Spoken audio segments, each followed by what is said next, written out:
Welcome to TNPSC success channel. So இன்றைக்கி 29 ஜூலைக்கான current affairs பார்க்க போகிறோம். ஸோ 31 சதர்ன் ஜோனல் மீட்டிங் எங்கே நடக்க போகுது அப்படின்னு பார்த்தீங்கன்னா தமிழ்நாட்டில் மாமல்லபுரத்தில் நடக்க போகுது ஆகஸ்ட் 2026.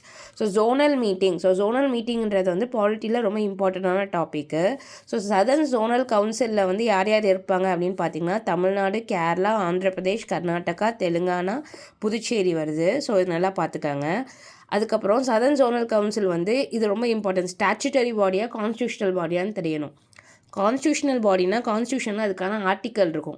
ஃபார் எக்ஸாம்பிள் இன்டர்ஸ்டேட் கவுன்சில்னு சொல்கிறோம்ல, அதுக்கு வந்து ஆர்டிக்கல் 263 இருக்குது. அது கான்ஸ்டியூஷனல் பாடி.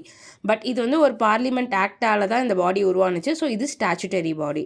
ஸோ ஜோனல் கவுன்சில் ஆக்ட் 1956 மூலமாக தான் வந்து ஜோனல் இது வரும். மொத்தம் 5 ஜோனல் கவுன்சில் க்ரியேட் பண்ணியிருப்பாங்க.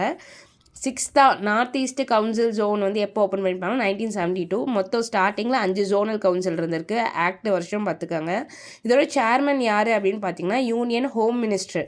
பிரைம் மினிஸ்டர் கிடையாது, ஹோம் மினிஸ்டர். ஸோ இதெல்லாம் பாலிட்டியில் இம்பார்ட்டண்ட்டான டாபிக்ஸ், கொஞ்சம் நல்லா பார்த்துக்காங்க. ஸோ மெம்பர் யார் இருப்பாங்க அப்படின்னு பார்த்தீங்கன்னா chief minister of all state, அதாவது இந்த கவுன்சிலில் இருக்க ஸ்டேட்டோட எல்லா சீஃப் மினிஸ்டர் ப்ளஸ் யூனியன் டெரிட்டரிஸோட அட்மினிஸ்ட்ரேட்டர் இல்லை கவர்னர் இருப்பாங்க. ஸோ இது ரொம்ப இம்பார்ட்டண்டான டாபிக். ஸோ நல்லா பார்த்துக்காங்க.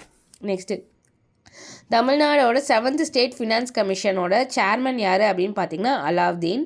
ஸோ இந்த ஃபினான்ஸ் கமிஷன் வந்து 2025 கான்ஸ்டியூட் பண்ணிட்டாங்க. அதாவது 2027 2030 ஃபினான்ஸ் கமிஷன் தான் இது. ஸோ இப்போ வந்து எக்ஸ்டெண்ட் பண்ணியிருக்காங்க, அதான் நியூஸில் இருக்குது. கொஞ்சம் நல்லா பார்த்துக்கோங்க சேர்மன் யாருன்னு. இது எக்ஸாமில் கேட்ட question. First finance commission of Tamil Nadu எந்த வருஷம் அப்படின்னு பார்த்தீங்கன்னா 1994. இந்த வருஷம் வந்து எக்ஸாமில் கேட்டிருக்காங்க PYQ. So Tamil Nadu panchayat act வந்து 1994 போட்டிருப்பாங்க. ஸோ ஃபினான்ஸ் கமிஷனுக்கான ஆர்டிக்கல் பார்த்துக்கோங்க. 243I and 243Y. I வந்து setup finance commission to review பஞ்சாயத்துன்னு வரும். Y வந்து setup finance commission, state finance commission to review முனிசிபாலிட்டின்னு வரும். ஸோ இது நல்லா பார்த்துக்கோங்க ஆர்டிகல்ஸ் இந்த இது. நெக்ஸ்ட்டு ரெவென்யூ ஆக்மெண்டேஷன் கமிட்டின்னு தமிழ்நாட்டில் போட்டிருக்காங்க. சேர்மன் யார் அப்படின்னு பார்த்தீங்கன்னா மோன்டக் சிங் அஹ்லுவாலியா. ஸோ இவங்க யார் அப்படின்னு பார்த்தீங்கன்னா இந்த நேம் கேள்விப்பட்டிருப்பீங்க. பிளானிங் கமிஷனோட லாஸ்ட் டெபுட்டி சேர்மன் அவங்க தான். ஸோ இது 3 மாதத்துக்கு வந்து போட்டிருக்காங்க. ஸோ என்ன கமிட்டி எதுக்குன்னு பார்த்துக்கோங்க. ரினியூவபிள் எனர்ஜி கெப்பாசிட்டியில் இந்தியா 3rd லார்ஜஸ்ட்டாக இருக்குது. ஸோ 23rd காமன்வெல்த் கேம்ஸ் வந்து இப்போ கிளாஸ்கோ ஸ்காட்லாண்டில் நடந்துகிட்ருக்கு. ஸோ இதில் வந்து இப்போ மனு பேக்கர் கூட கோல்டு மெடல் வாங்கினாங்க. இது கொஞ்சம் நல்லா ஃபாலோ அப் பண்ணிப்பாங்க. 2030 வந்து இந்தியாவில் நடக்க போகுது. ஸோ இது இம்பார்ட்டண்ட். நெக்ஸ்ட்டு ஹென்லி பாஸ்போர்ட் இண்டெக்ஸில் இந்தியா வந்து 81st, 75லேருந்து 81st ட்ராப் ஆகிருக்கு.